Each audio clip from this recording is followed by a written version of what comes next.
If you woke up today and you had the urge to text them, check their social media, reach out to them, look at old pictures, voice messages, just to hear their voice, then this video is for you.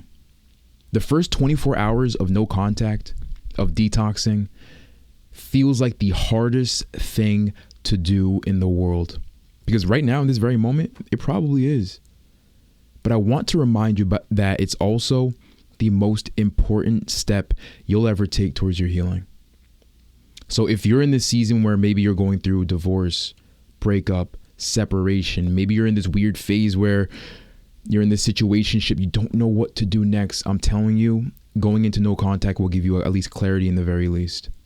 For these next 30 days, I'm going to be with you day by day, hand in hand, sitting right next to you in this tough season. Let me be your companion, your friend, the brother you never had, dog to dog, king to king.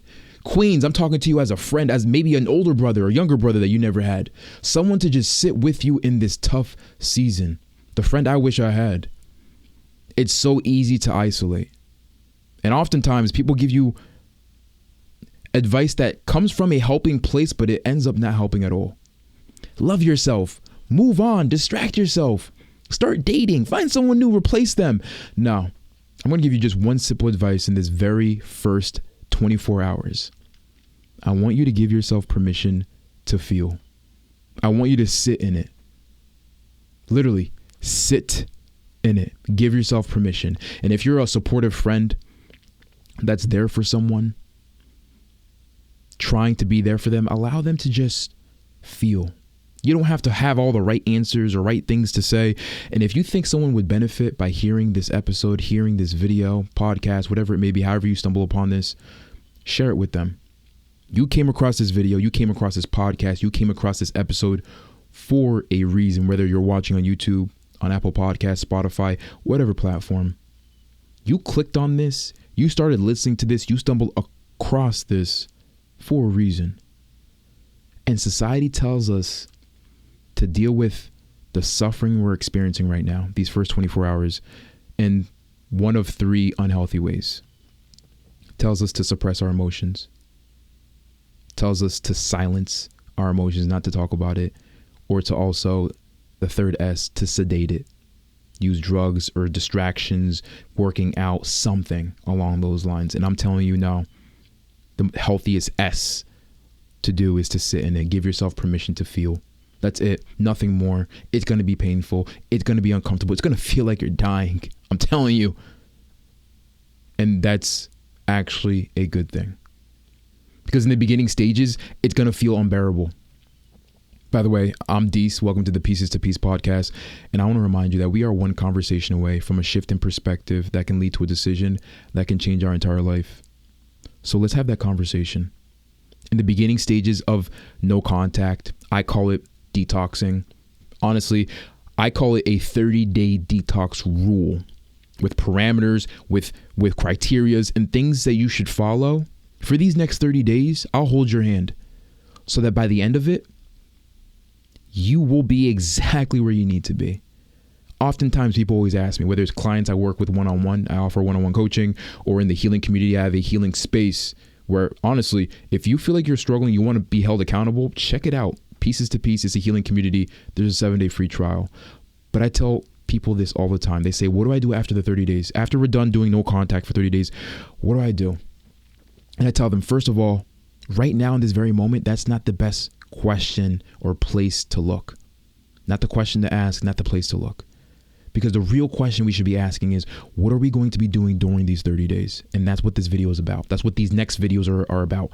Every single day, I'm going to be here with you. When you have the urge, you get afraid or weak, come on down and run over here. I'm giving you a place, something to look forward to come back to hold your hand, to give you the full fuel you need to make it to the next 24 hours. Okay? So with that being said, here's why it feels unbearable. There's this physical, neurological, psychological, and emotional entanglement that you had with this person, right? And your brain is simply detoxing from the patterns, from the cycles, from the person. It's not going to be easy. I say this all the time. It ain't easy being breezy. It's not going to be easy. It's not supposed to. because the pain you're experiencing is a direct representation of the love and how deep you felt for that person. So yeah, it sucks. And Marines say this all the time. Our goal is to find a way to embrace the suck, to find some way to embrace it.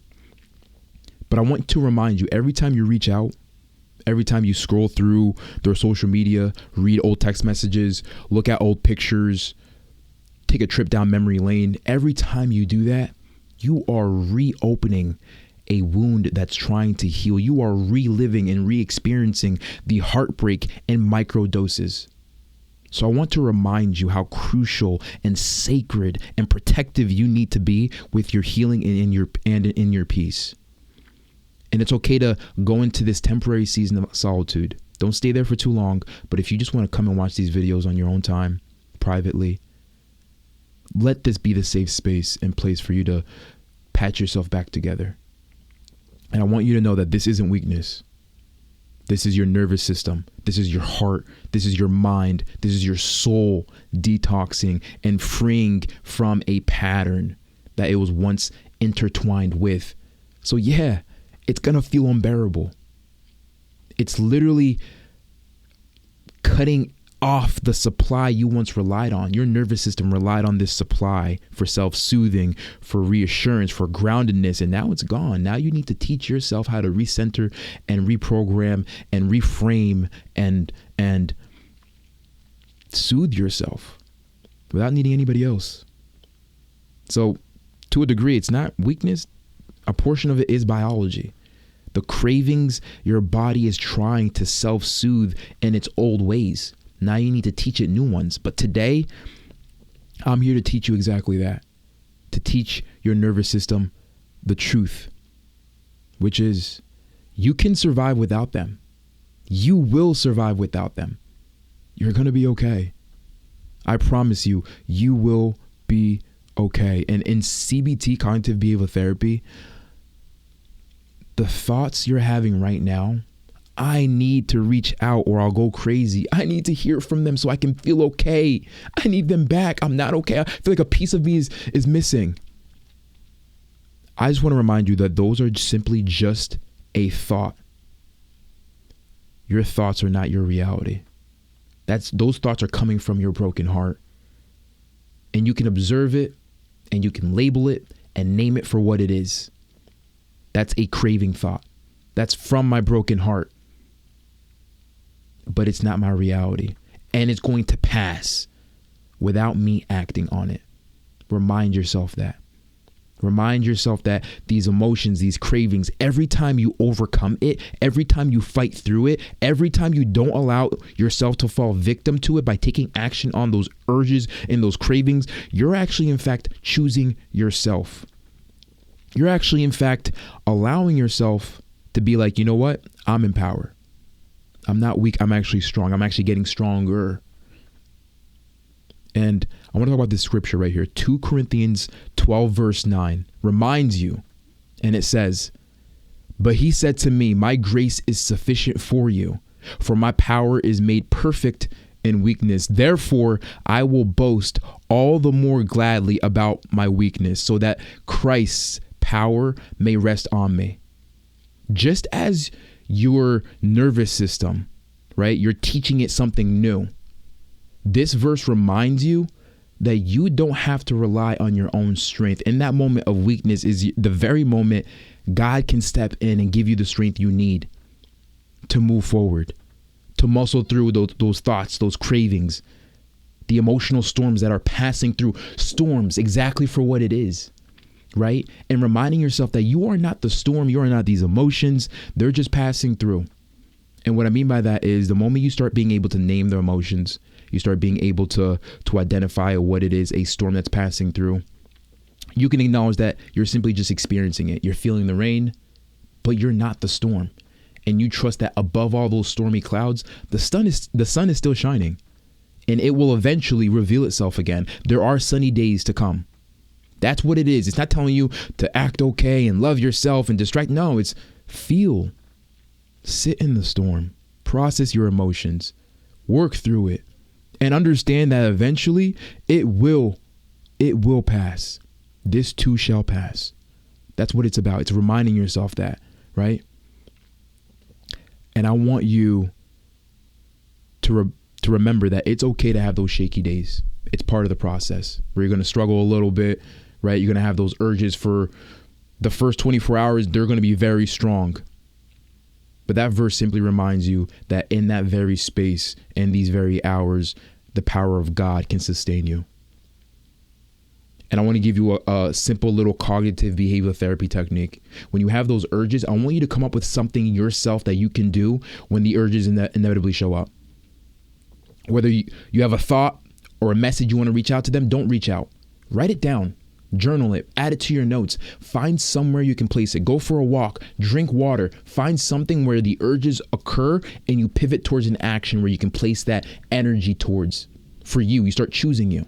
Because what happens in those moments is that when you have the urge to kind of fill that void or bring that person back into your life, you're telling your brain subconsciously, I'm choosing me. I'm choosing me. I'm going to go grab a bottle of water, a cup of water and drink. I'm going to go for a walk. I'm going to journal this thought and try to look at it from a place of curiosity, not judgment. When you have these urges, don't beat yourself up and say, why am I still missing someone who doesn't miss me? Why am I afraid to abandon someone who's already left? Why?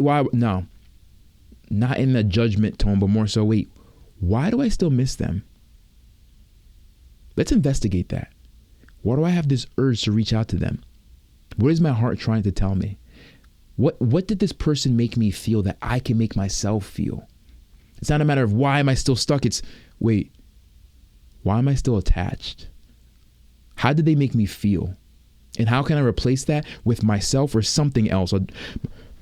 A dog, a pet, a friend, a family member, God. There's so many resources and things that you can pour into. And I want you to remind yourself that every urge I resist is building a stronger version of myself. Remind yourself that. Write it down somewhere if you have to. In those moments where you feel weak, you're like, wait, this isn't an opportunity for me to get strong. Ooh. That's what they mean by when you change the things you look at change. Moments where you feel weak, you're like, you could say, I feel weak. Why am I such a weak little, insert whatever you want to describe yourself? Or you could say, wait, this is an opportunity for me to get strong. This is an opportunity for me to choose better, to choose me. And I'm going to give you a journal prompt, okay? Today's journal prompt. I'm going to do my best to give you journal prompts every day for these next 30 days. My question to you is, what do I believe I would lose by not reaching out today? And what might I actually gain by holding on to the boundaries? That's what I want you to reflect on. There's a story you're telling yourself that you believe if you don't reach out, then what? I end up creating more distance between me and them. I end up proving that I never loved them. They might think that I'm abandoning them and all these other. Those are the false stories we often tell ourselves. When the truth is, what might you actually be gaining when you actually stand firm on your boundaries, your self-respect, your self-love, the strength and love and respect that you deserve all along? You're teaching yourself what your actual value is. And as you begin to heal these next 30 days, I promise you, as long as you put in the work, which I trust you will, you will start being disgusted at the things that the unhealed version of yourself was tolerating all along. When you start realizing what you actually deserved versus what you were receiving. I promise you. And I'm speaking to you from a place of encouragement, not judgment, from a place of what it looks like to be on the other side of that. Feel, process it. And if you're here watching this, you've already gone through and made it through the hardest part, which is simply just starting. Don't underestimate that. I want you to take a moment and actually really acknowledge the fact that you being here is actually a form of self-love. It feels weird. You're like, that's not a big of a deal. I'm just watching a video. Yeah, but you watched the video all the way through. No one else benefited from watching this video but you. That's self-love. You're choosing you. Learning new information to guide you in this healing process. So I want you to remember that you're stronger than you think. And I will be here with you for these next 30 days. Doesn't matter when you're watching this video. It could be the middle of September. It could be October. It could be December. It could be, any other 12 months. Today is your first day, whether you already started this no contact or detox. Now you're doing it with intent, with clarity, with structure, with a direction every single day. This is the video. Now tomorrow, go find video 2, whether it's already out or it's going to be out tomorrow. Don't watch video 2 immediately. Process today, journal, digest, choose you, go do something. Tomorrow, come back and go grab video 2. And if you have those urges where you feel like you want to reach out, right? Reach back out to them. Take a trip down memory lane. I want to walk with you. And maybe, just maybe, if you want deeper accountability, more support, a community, I encourage you to check out the healing community. It's called Pieces to Peace, because in this season that we're currently in, we often feel like we're in shambles. We're in pieces, fragments on the ground.